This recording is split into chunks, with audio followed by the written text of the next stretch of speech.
Hello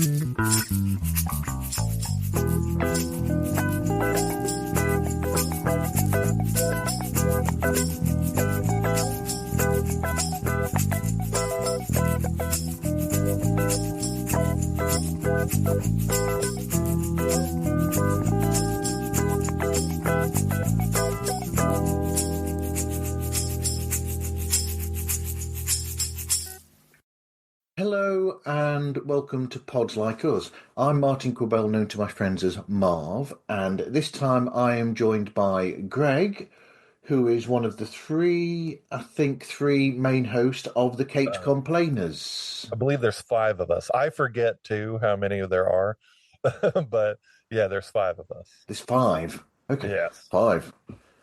Were there 3 when I started listening? Probably. I don't know. Well, most of us, we're all super busy, so sometimes most of us don't show up. So it usually does wind up being 3, but at its core, there are 5 of us. So yeah. Yeah. Ed Chen, who does When They Was Fab, which is a Beatles-related podcast, he was having a problem with having the same co-host every episode. It became a bit of a problem. So what he ended up doing was he's got one of his old co-hosts back occasionally. Then the co-host that he had, another co-host he had that he just agreed to come every now and again, and then he pulled me in to doing occasional episodes as well. So there's 4 of us, but that's on a rolling thing where it'll be 2 of us, him, and one of the other 3 of us, or very occasionally a mix of it. Or last night we recorded 2 episodes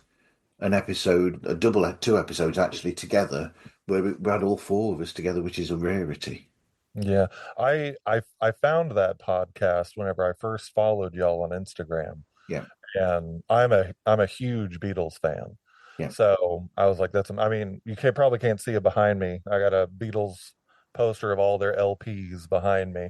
Oh, yes. Yeah. So, and it's all LPs from across the world. So some are in like Japanese, some are in Spanish. It's a pretty cool poster.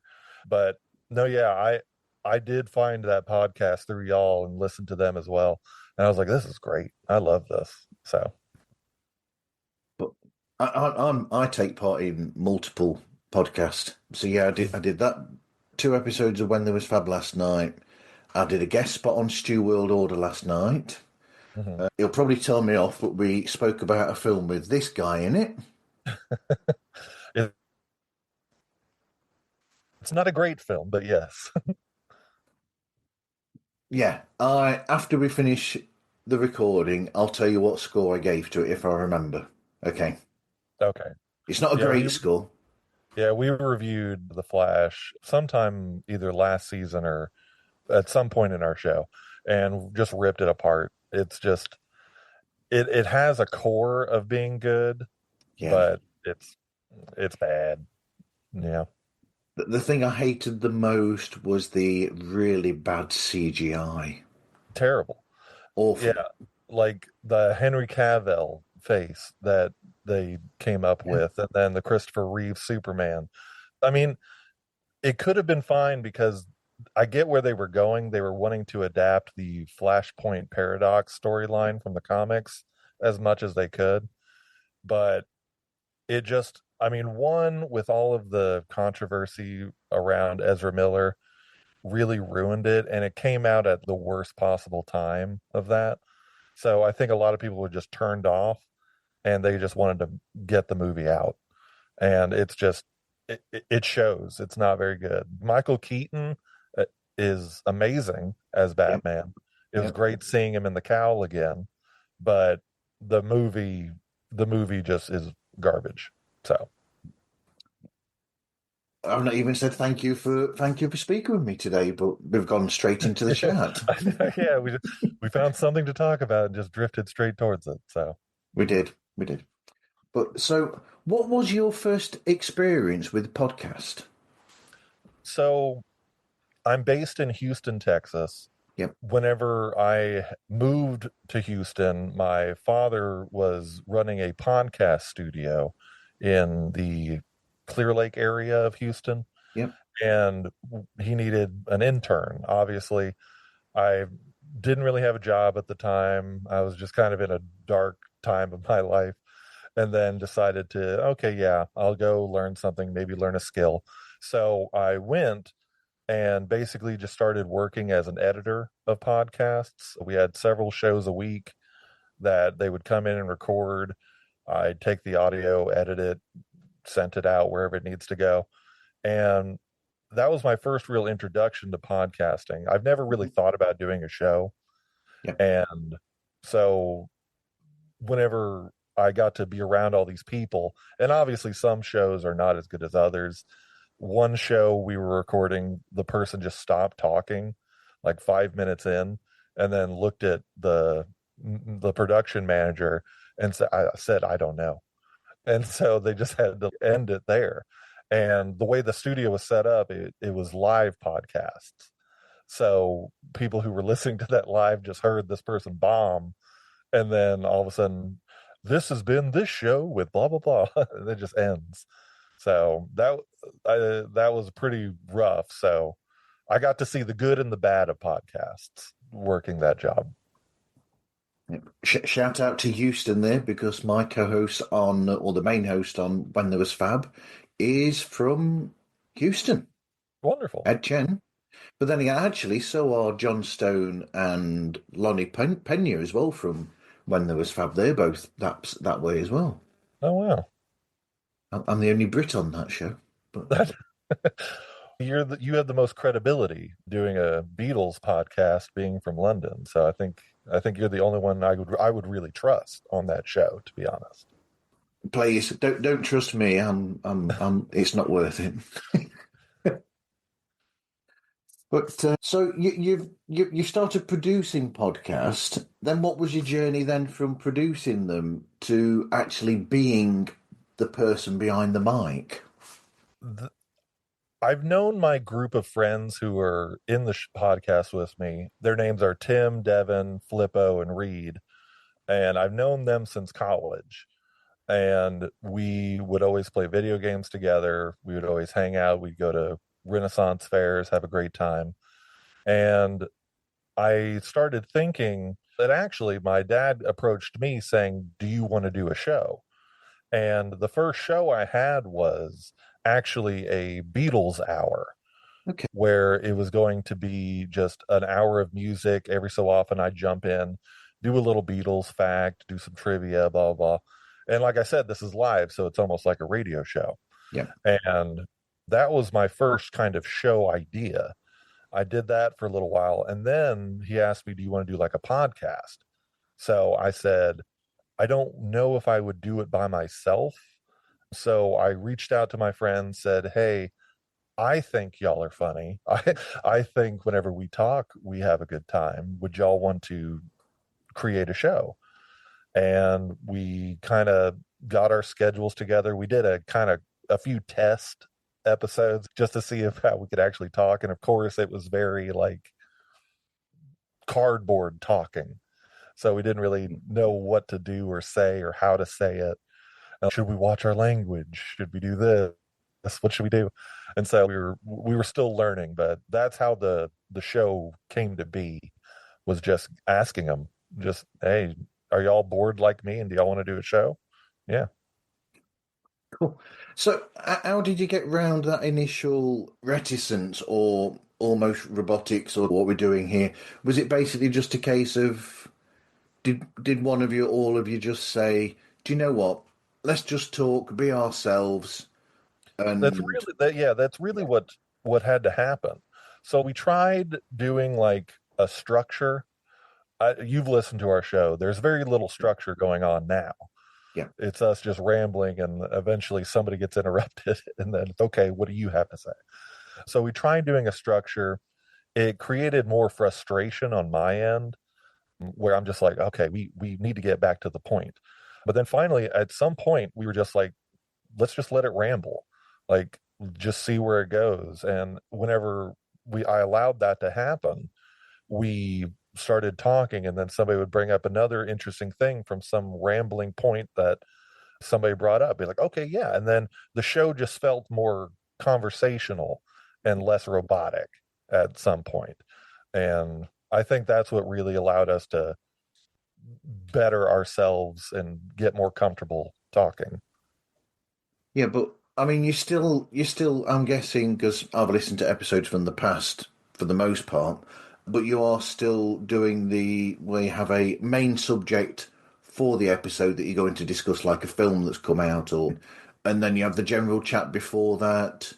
Do you still do the bit where Devin has a moan about something or something's got on Yeah, his Devin's nerves? thoughts. That yeah, that came about whenever Devin, are you familiar with Ricky Gervais's podcast that he used to do with Stephen Merchant and Carl Yeah, Pilkington? yeah. And Devin reminds me a lot of Carl Pilkington, that he just says things that I'm just like, you really should have either kept that to yourself or just no one else thinks this.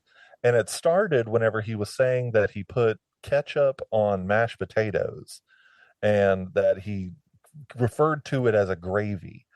And then we were just like, that's disgusting. No, ketchup is not a gravy. It's gross.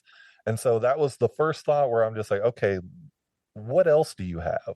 And so every week, obviously, sometimes he forgets and makes something up on the spot. But every week we just kind of like ask him, just what's going on in that head today? What have you been experiencing that you've kept silent? So it's always just been a fun bit. But yeah, we've always kind of had the main point. So the episode, say we're going to talk about Wolverine. We usually start the show saying what it's going to be about. Then we do our opening segue of just talking to Devin, blah blah blah. And once I feel that runs its course, then we jump right into the topic and spend the rest of the show talking about the subject. Yeah. And then at the end of the show, we always say final thoughts and capes. And the final thoughts are anything that you didn't say before that you just thought of right now, say it now. And then our cape system is 1 out of 10 rating of something. So if it's good, you get 10. If it's bad, you get one or none. So yeah. Yeah. So that's the show premise. So what sort of research? I'm guessing it's watching the actual film or the TV show that you're going to discuss or whatever it is, and then choosing the topics and the notes that you do as well. Yes, I think I'm the only one who actually takes notes. I think I think most of the other guys just kind of hop in because in the show I do talk a lot, and I don't know if that's like me just being too over informative, Yeah. and then they're just kind of piggybacking off what I say. But I usually go to the movies, the shows. If it's a video, excuse me, if it's a video game, we play it, we watch it, and then sometimes there's moments where we're reviewing something and we can't get through it. Like Yeah. it's just bad. And then that becomes the subject of just like we couldn't get through it. And we just kind of dog on it and and just hate it for a while. And then that's basically our review. I'm guessing then that what the other guys are doing, I mean, the basic being lazy, really, not doing taking any notes, to be quite honest. But I at don't the want to same pick. I don't want time, to. I no, don't want to pick on them because they're no, not here. I yeah, mean, they probably do their research, but from my end, there's so many times where we start the episode, and then Tim or somebody would be like, "Oh, I didn't watch it," and it's just like, okay, that would have been amazing to know ahead of time. But even if they didn't watch it, they still have something to say. We always ask, given what we've said, how do you feel about this? And then they kind of give their opinion from that. yeah. I was going to say though, but there's an interesting side to them not taking notes, which is that then when you come to discussing these things, these topics, it's not whatever they discuss.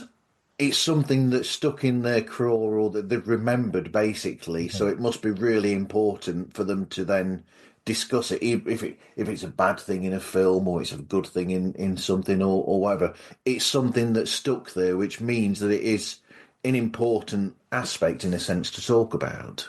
Right. Yeah. I mean, I whenever I take notes, it's Hmm. literally me watching. Say I'm watching the movie, And once it starts, I hear a weird line, I see a weird shot, I don't like it. I kind of just write it down, be like, question mark, blah, blah, what were they doing there? And then whenever we discuss it, I just kind of throw it in. And obviously, most of my notes get lost in the chatter and never get to it. But if somebody always says something else, I'm like, oh, that reminds me of this. And then we just pop that in. So, yeah, the note taking on this show is minimal because I like the whole conversationalist feel of it. It's just a bunch of guys getting together Yeah. and talking about what they love and hate about this stuff. So, Yeah, I liken what you're saying to you've been to a film with your best friends, you've seen the film, and then after the film's finished in the cinema, you go for a drink somewhere, and it's just that chat that you have after you've been to see a film. It's that initial buzz that you've mhm. got from watching a film, and the sort of general chat that you would have between you anyway. Right. Yeah, it's just talking about what you just saw. And it's and I love the guys. I love all of them that I record with, that we all are usually on the same page. Sometimes we'll all really love something, and then one or two of us will be like, "No, that was actually garbage," and that's what creates the back and forth between us. Like whenever we all get along, it's great, but whenever we're against each other, whenever we're butting heads for finding a reason to hate it and like it, that I think is my favorite part of the show of doing this show. Yeah. I also like it when there's things when people mention things that they've seen or noticed, and it suddenly makes you think to yourself, do you know what? I hadn't really realised that, but you're right. Or, Mhm. oh, I completely disagree with that. I Yeah, actually hated that about it. And you have these sort of differences, that these things that come to the fore based on these other opinions that people have. yeah. Devin brought up something on our last episode that we did on Sunday, where we were reviewing the new Daredevil Born Again show, Yeah, and we were talking about that, and then Devin said that what if this character is actually this character in disguise? I didn't even think about that, and I was just like, oh, that's actually really good. And the more I thought about it, I'm like, actually, that's really good. I would love that to be true. So it allows you to get different perspectives that aren't your own, because yeah, whenever you watch something on your own, you have your own opinions, but then once you hear it, you're just like, oh, what about that? That would be a lot better. So, yeah. yeah. I mean that reminds me of when they first announced Robert Downey Jr. for doing Mhm. Doctor Doom.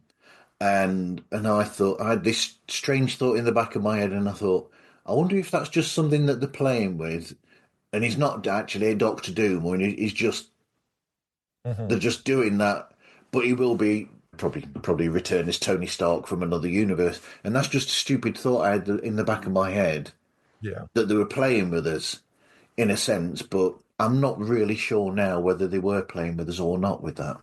I know, yeah. The closer we get to Doomsday actually coming, it's just, oh, all right. But I was like that. Whenever it was announced that Robbie Downey Jr. was going to be Victor Von Doom, I was against it because obviously Robert Downey Jr. it's he built Marvel. Yeah, And so of course it makes sense to bring him back whenever Marvel's not doing that well. But as long as it's done well, I'm for it. I've grown more attached to it because mm, the Fantastic Four is one of my favorite teams in Marvel. The Thing is one of my favorite heroes. yeah, And so to finally get this in that universe, I'm like, awesome, let's do this right.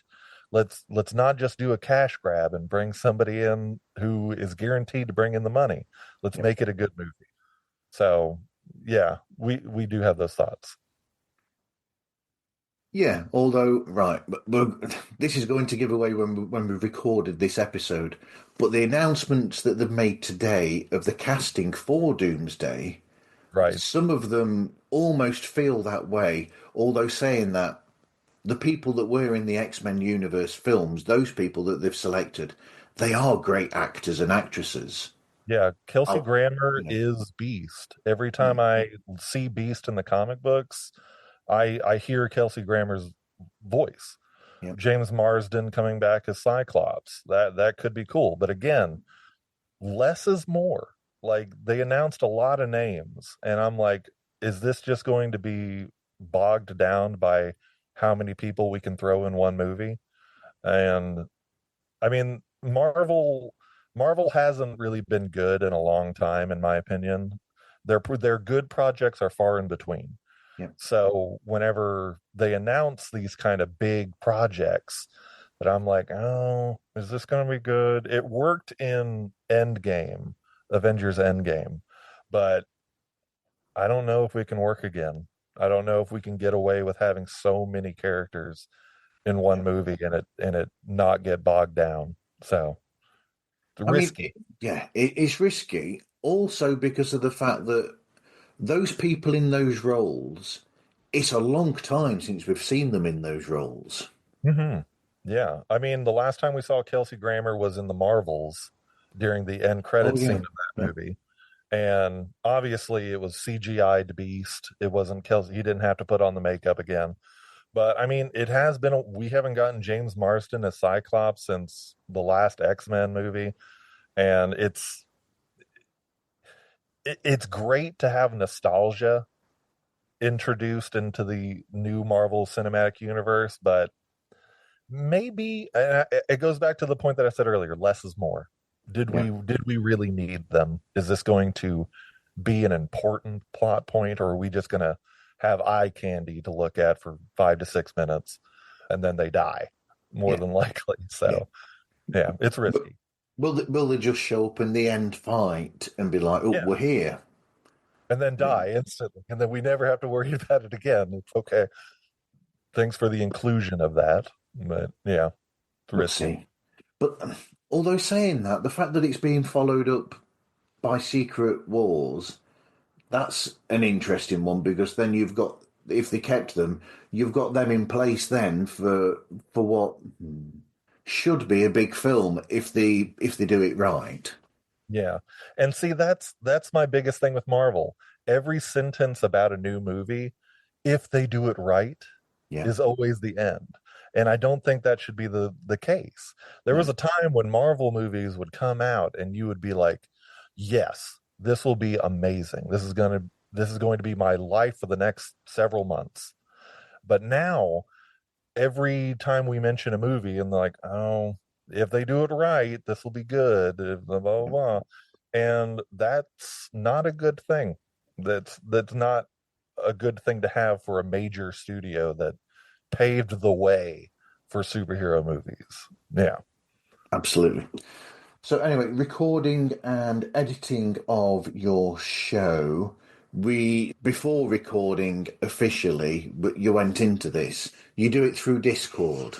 Yes, we all get together because we all went to college together, but we all branched off into different parts of Texas, except for one of us. One of us is in Wyoming, but we all are spread out. Two of us are in Dallas, one's in Austin, the other's in Wyoming, and I'm in Houston.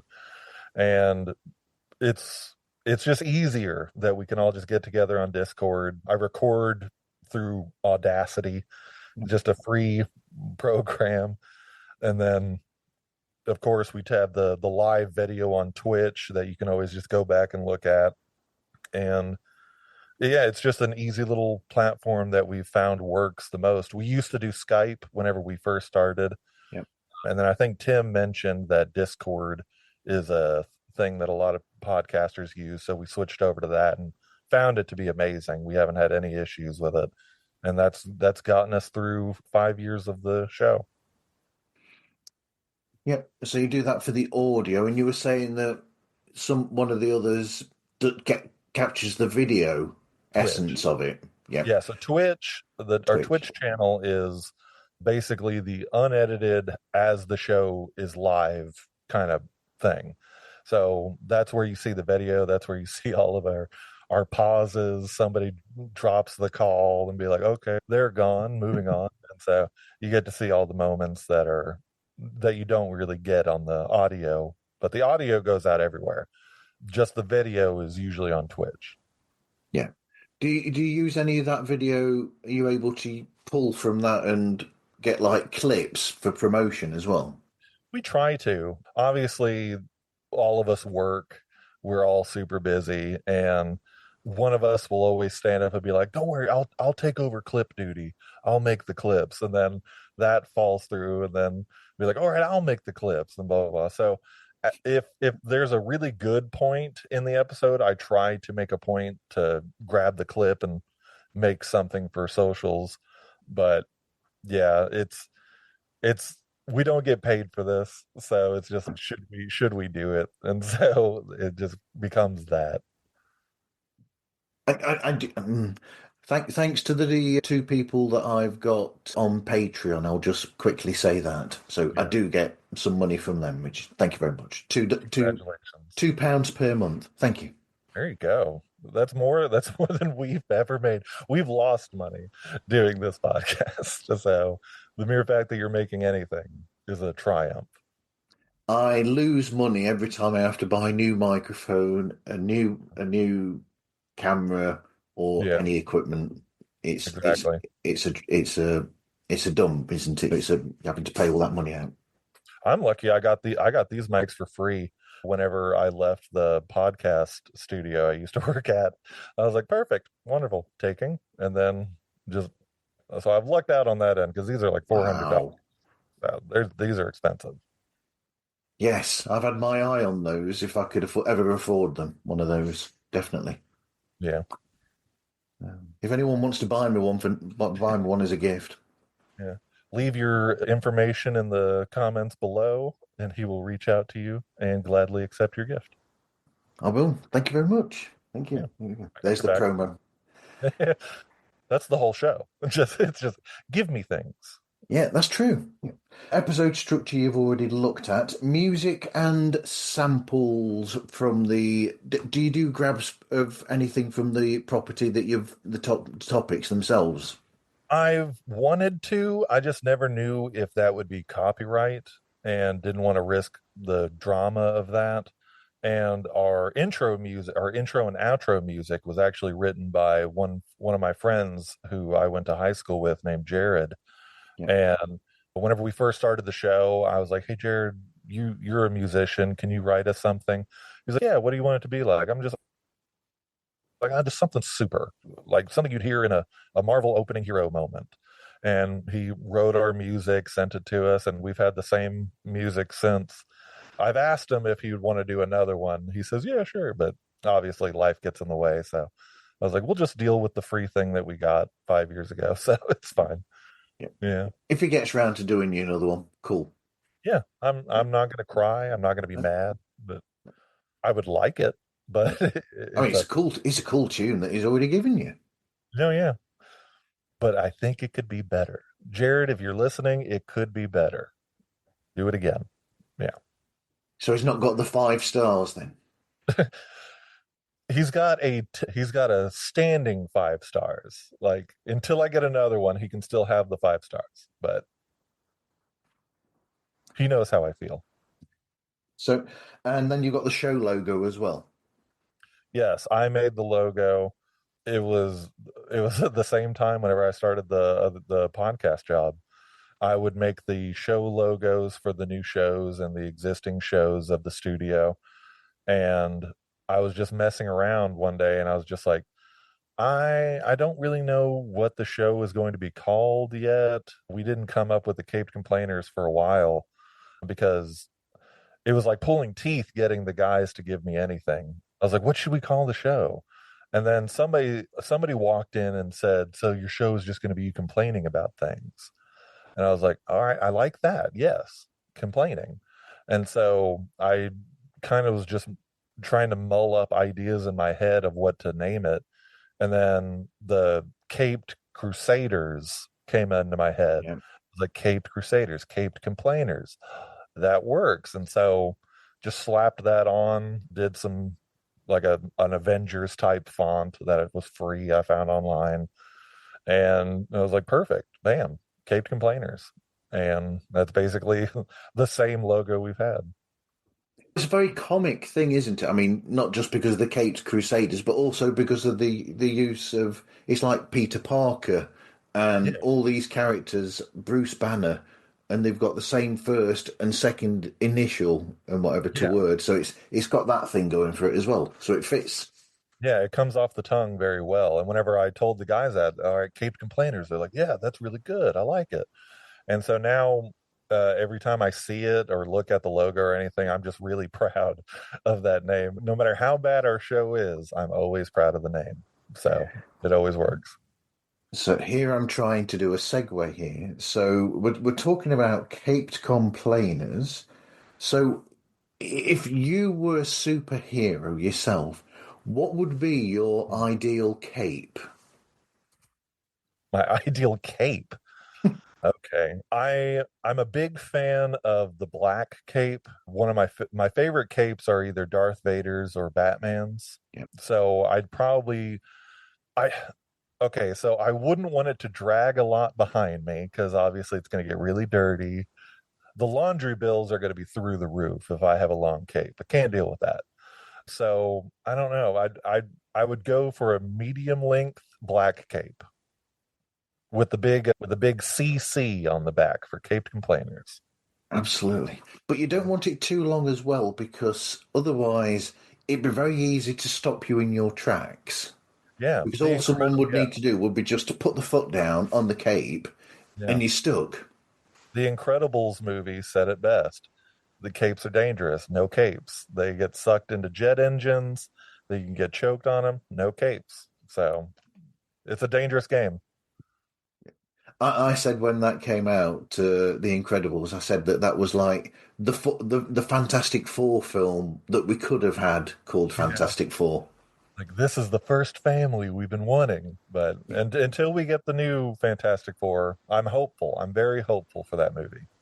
Yeah, So am I. I'm hopeful because of who they've got in charge of the film as well and directing it, because so far he's a good known quantity to me. right. The Thing looks amazing, and that was my biggest thing going in because whenever the movie was first announced that they were going to use a suit, like an actual practical suit, and I've seen like the behind the scenes footage of it, and even then I'm like, yes, this could be really good. But I guess they leaned more into the CGI, obviously. And honestly, he looks great. It's comic book accurate. I'm all for this movie, and I'm very excited. I hope it's great. I don't even mind the nod that they've given to the bear either. The bear. Because if you've seen the, Oh the yeah, teaser the trailer cooking. where he's doing the cooking, and it's like Yeah, to me that's a nod to his part in the bear. yeah. I definitely I didn't get that until right now. It's funny that you said that. I was like, yeah, he does. And practical suit wise, I actually thought that was one of the good things, or one of the few good things that were in the first iteration of that Chris Evans was in of Fantastic Four. Oh right. I actually Yeah. liked the thing there. I thought Chickless was good, and I didn't mind the suit in that. No, I agree. And obviously it was a product of its time. Yep. But even that, it was the best looking thing we've had in, I mean, the only other, there was that shelved Fantastic Four movie that came out in like the 70s or 80s or whatever that never came out. But that was our first introduction to, that was at least my first introduction to the thing. And he looked great. But this one, mwah, looks beautiful. Love it. Absolutely. Yeah. I like what I see from the teaser trailer. I do a lot. So, okay, the world of superheroes. What do I mean by that bullet point I've got there? Is what do you think of the world of superhero? I'll pick one specific media. We'll go to films and to the movie universe and TV universe here, because personally, I think the comics. We've got some good quality comics coming out at the moment from the comic houses, but the films, to me, they need something to give them a kick. Exactly. I always say that you can do anything you want in a comic. Yeah. You can create new universes, new worlds, all that stuff. it's harder to do that for film and television. Marvel has successfully done that with its first 10 years of films, of bringing that in. But now we're starting to get a little too weird with it. The multiverse of madness and all, like the multiverse saga that they're still trying to do. And a lot of people who are watching these movies probably aren't into the comics. They don't know the extensive universes that go into it. So for film and television, you need to kind of hold the audience's hand. Yeah. If you're reading the comics, buckle up. It's going to get weird and you just got to deal with it. So, because that's just how it is. But yeah, I think that's why in that first initial 10 years, when they came out with projects like the first Doctor Strange, it's probably weird to some people that are not comic lovers because if you go back to the Kirby beginning of things like Doctor Strange, specifically in my mind, there is that sort of weird, almost psychedelic sort of edge to those comics yeah, back then that if you put it into a film, and I think this is why some comic lovers had a problem with the first Doctor Strange film.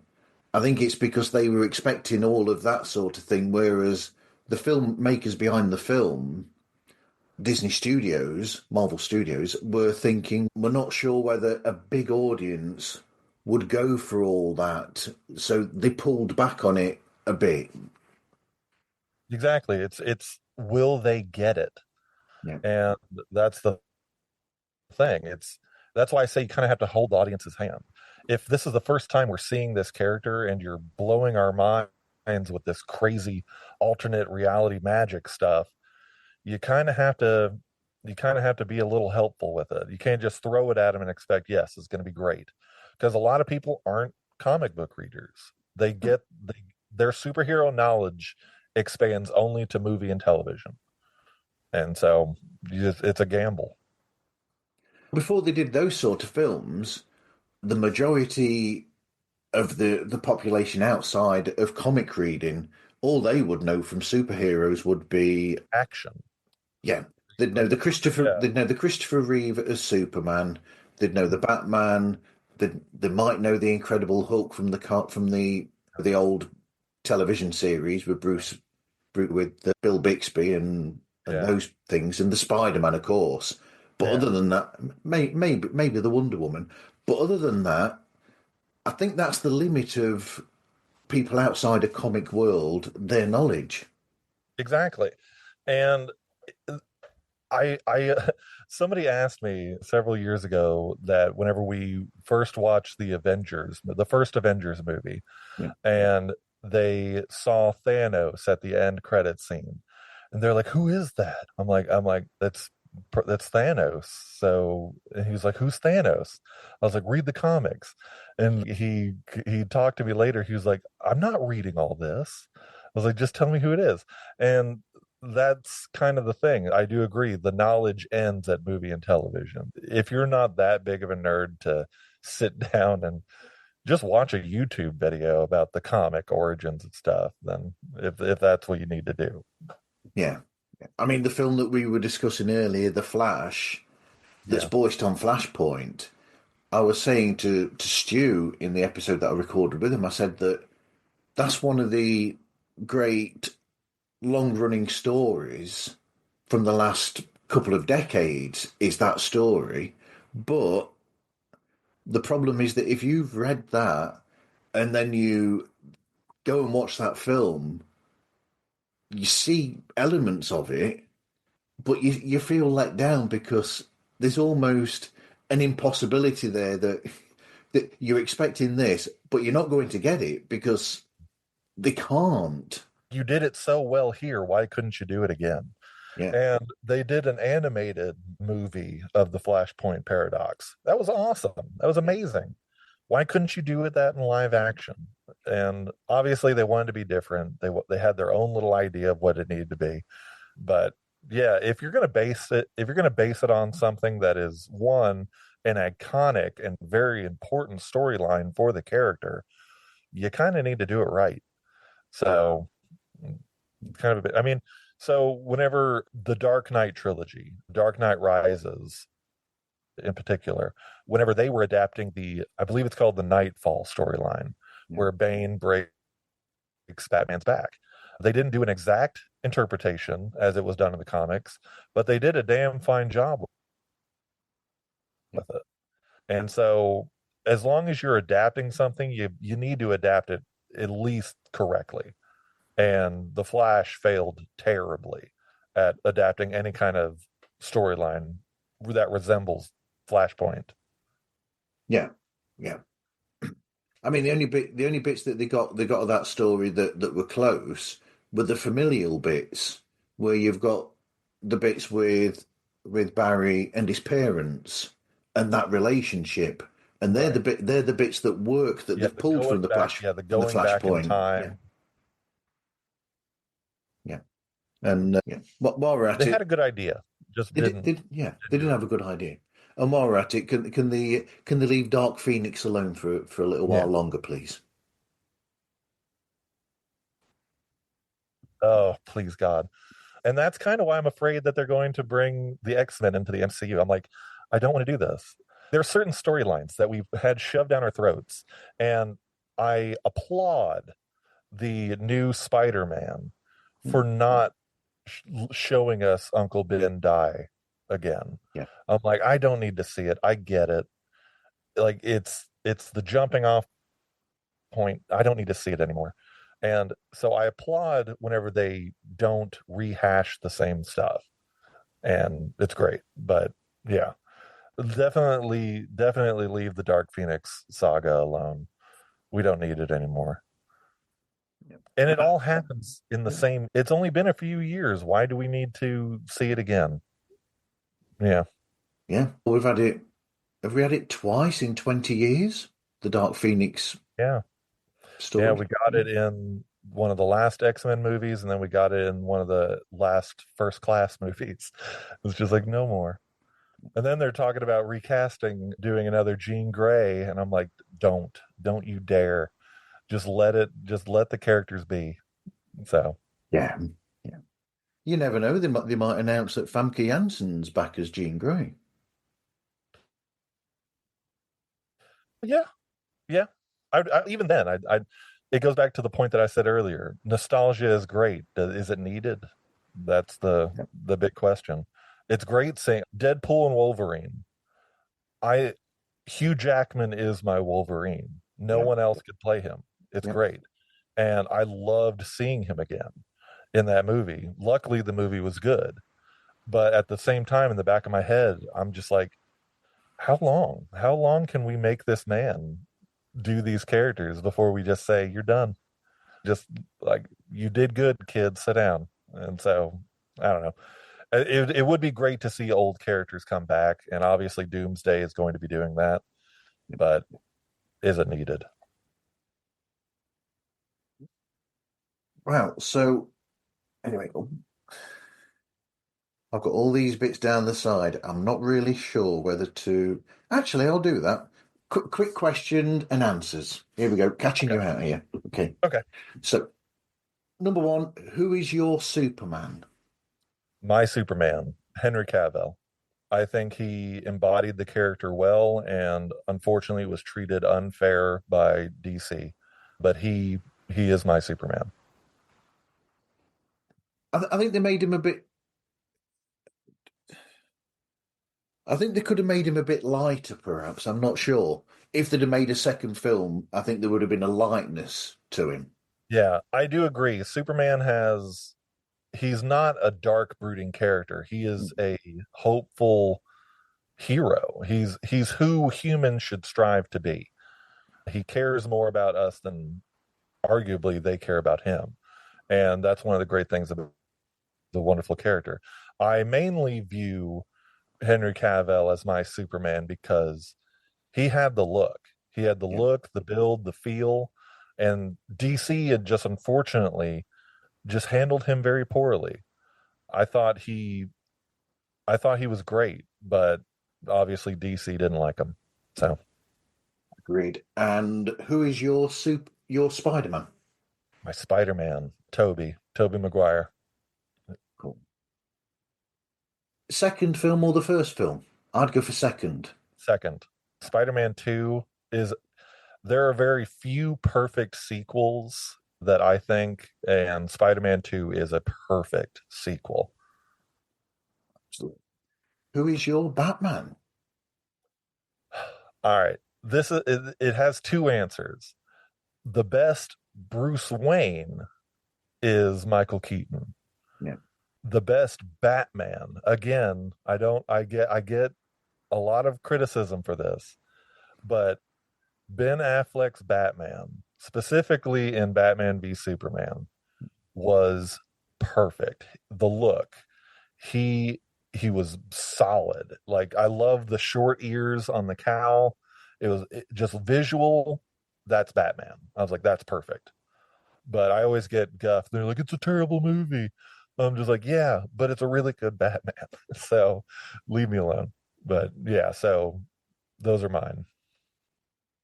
And your Hulk. Oh, my Hulk. Edward Norton was a very good Hulk. It kind of falls into the same argument of just like he was treated unfairly. Really, it's kind of his own fault. I mean, there's the stories of he really wanted to kind of like control the whole setting of have how he needed to do the Hulk. But I really did enjoy his little one movie run. I thought he was a good Bruce Banner, and the Hulk, arguably for me, never looked better. Mark Ruffalo's Hulk is great, but I loved the way the Hulk looked and fought and attacked in that movie. So I'd say Edward Norton Hulk. It would have been an interesting film, possibly that one as well, if they'd have just handed the director's chair to Edward, Yeah, maybe. just let him go, see what he does. But obviously, it was in the middle of they were banking a big franchise. They had just done Iron Man and Iron Man 2, and to have the Hulk come in and just they're like, we're putting a lot into this. We don't want to risk it, giving this actor full range of how to do our character and potentially derail the universe that they were wanting to create. But he looked good though. He looked damn good. I mean, in essence, he's right with what he was looking at the because it's very similar to what you had with the Bixby era of the television series, Hmm. where it's similar to things like The Fugitive Yeah, series, where you've got this person is essentially is a drifter that goes from one town to another, and he's got this darkness that's there, but yeah, every time he goes somewhere, he helps somebody out, and he's just this character that's being chased and misunderstood, yeah. and He wants that, nothing but to yeah, live a normal life. And I yeah, love that scene where, like, at the bottling plant, where he cuts his finger and a bit of blood comes out, and he has to stop it because he's just, I'm literally a dangerous weapon. My blood could create a monster, so yeah, he has to grab that. And yeah, it does feel like the old classic Lou Ferrigno show, yeah. where it's just every episode, walk to a new town. Let's play that sad music and hitchhike to the next town. But yeah, that's a really good movie. I did like that Incredible Hulk. Yeah. And that's the other thing is that when they were coming out with these different superhero films in the Marvel universe, it were they were and they were saying that they were different. So Ant-Man was a heist film, Civil War, no, not Civil War, but Winter Soldier was like a spy film or a spy thriller, and they had a different sort of genre for each one. They could have done the Incredible Hulk thing as this, like I said, the pull on the fugitive thing, where it's basically a different helping out this thing that's going on that is wrong, Yeah, a and then man on go the to run. Man on Yeah, the Run, helps these people out, and then he moves to the next place for the next film. yeah, and it would have worked very well because I mean, it worked for the original show, and I don't know. It could have been interesting. I do love whenever Marvel breaks the formula that they've created themselves. That as all the movies seem to be, their main goal is, hey, here's what's going to happen. And they never really focus on what should be happening right now. They're more focused on the end credits scene that's going to be happening.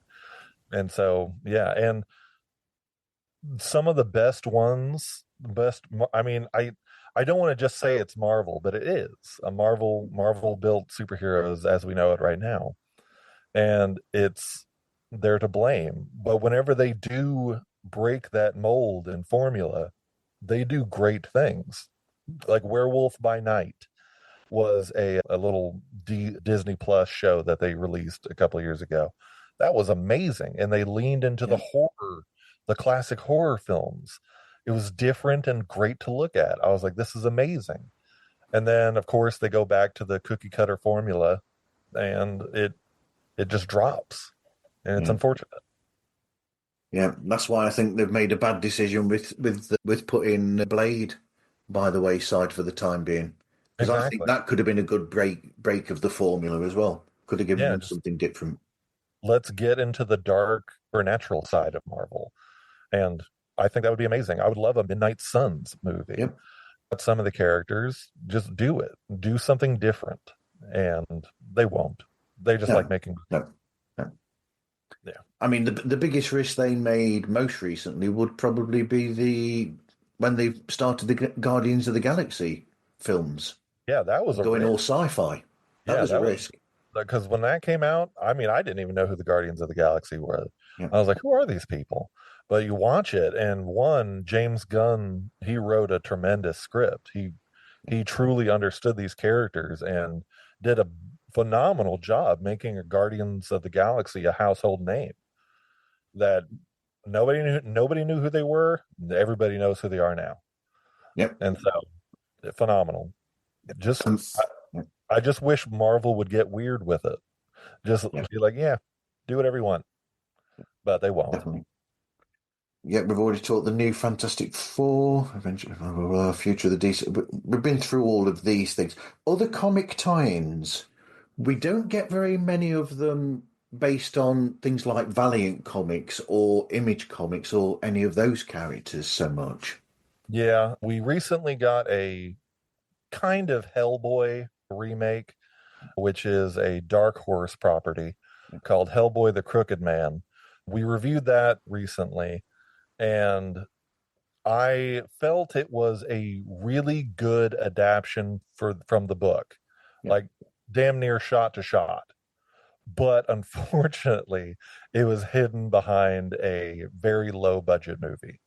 yeah, But it was the closest and most accurate Hellboy we've ever gotten.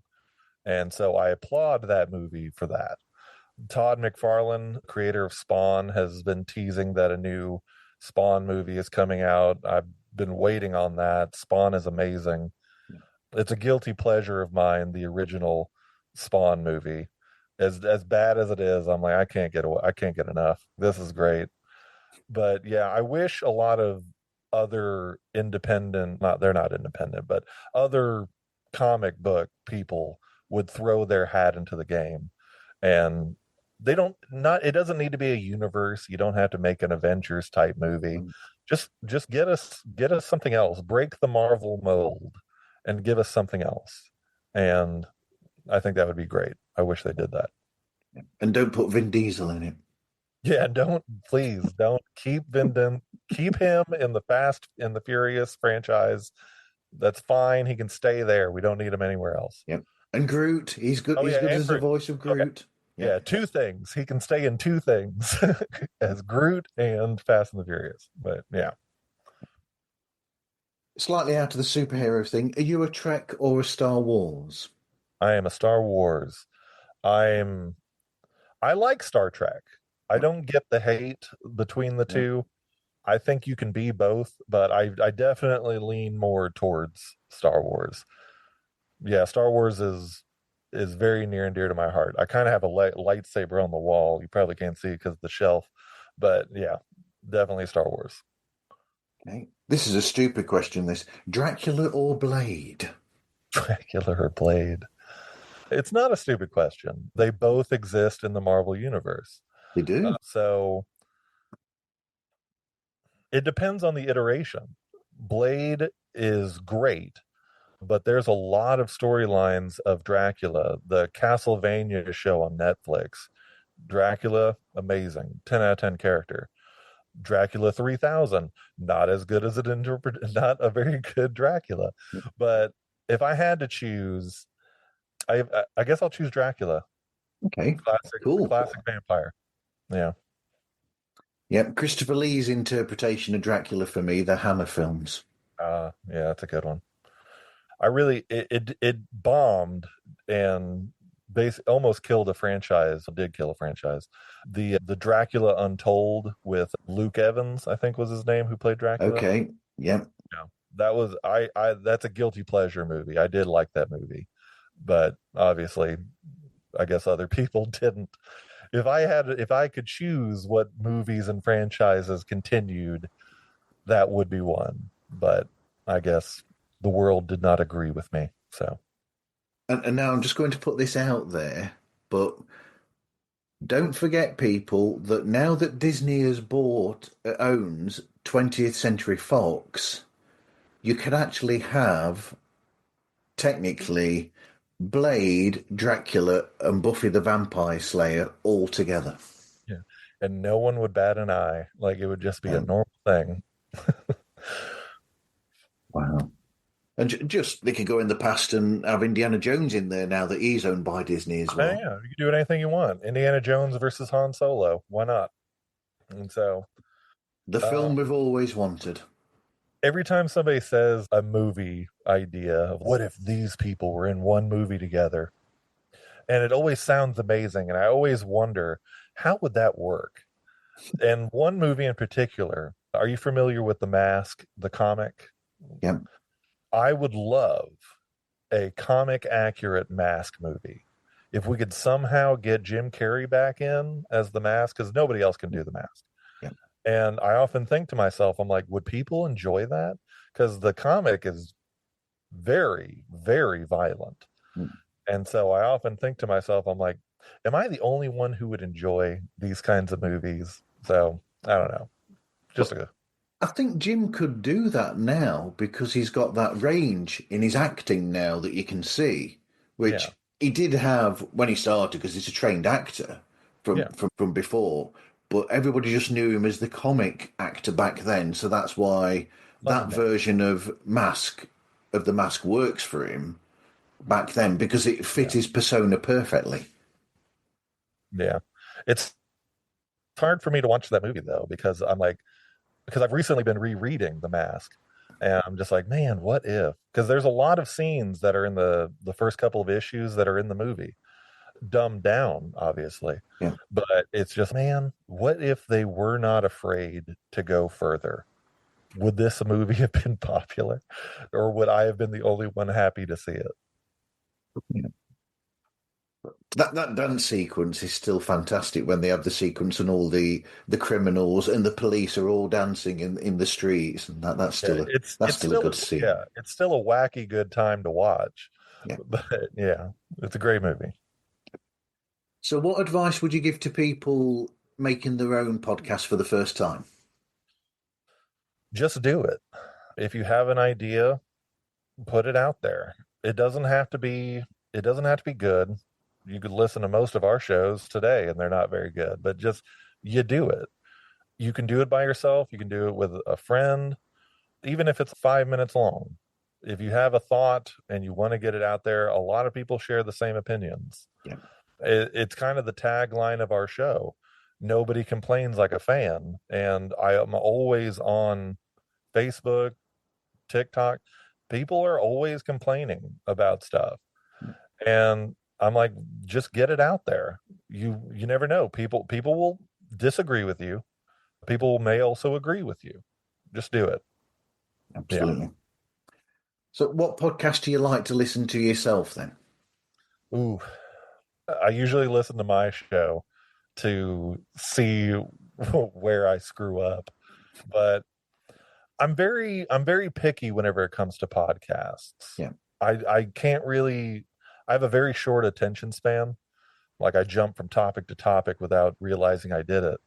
And it it needs to be a really funny podcast. If it's a really good joke, Dan Harmon, I don't know if he still does the podcast, but it's called Harmontown, I believe. Hmm. That's one of my favorite ones that I've been listening to. And obviously the Dungeons and Dragons podcast, I like listening to those. We've even tried doing a few episodes as Dungeons and Dragons, Yeah. and those are very difficult to do, so we don't do those anymore. But yeah, I'm just picky. Yeah. I came across one of the Dungeons and Dragons episodes of yours recently, actually, and had a Oh listen to yeah, that. was it bad? I enjoyed it, but it's more the rapport and the conversations that you all have together that is the pull.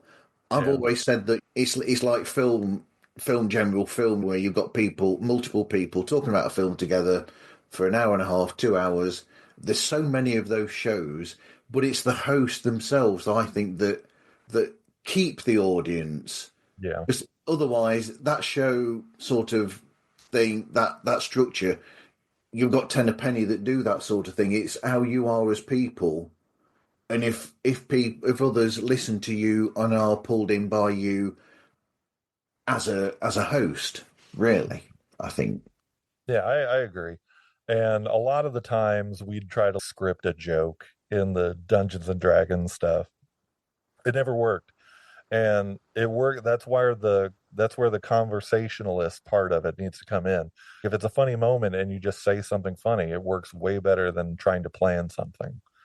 So yeah, The chart show that I co-host, Toppermost of the Poppermost, I sometimes come out with what I think are witty jokes when I've listened to songs to be able to talk about them. I think, oh, I'll come out with that as a one-liner, and that's the best bit, is that I'll come out with that as a one-liner in the show, yeah, and then when I'm listening back, I'll realise that that's not half as funny as I thought it was when I wrote the joke down. So I'll be like, I'm taking that out. And I'll just completely take out that joke. And yeah. it's the ones that I make up on the spot in the show while recording that actually stay in, because they're the funnier ones. I've done that so many times where I'm like, this is going to be great. This is going to kill. Everybody's going to love it. I say it and then crickets. Yep. It's, oh my God. Dead air. Thank God I'm editing this. I'm going to remove that. So Damn not it, going to embarrass myself any further. giving away the secrets here. Yeah. Okay. Right. Thanks for speaking with me today, Greg. Greg, how can people get hold of you? You can find us anywhere. Just search the Caped Complainers. We're on Instagram, TikTok, Facebook. You can listen to our show on Spotify, Apple Podcasts, Google Podcasts, basically wherever podcasts are heard. And just give us a listen. If you don't like us, I'm sorry. I think I'm funny. Most people don't. So, oh, I think all of you are funny together. The way that you work off each other is brilliant.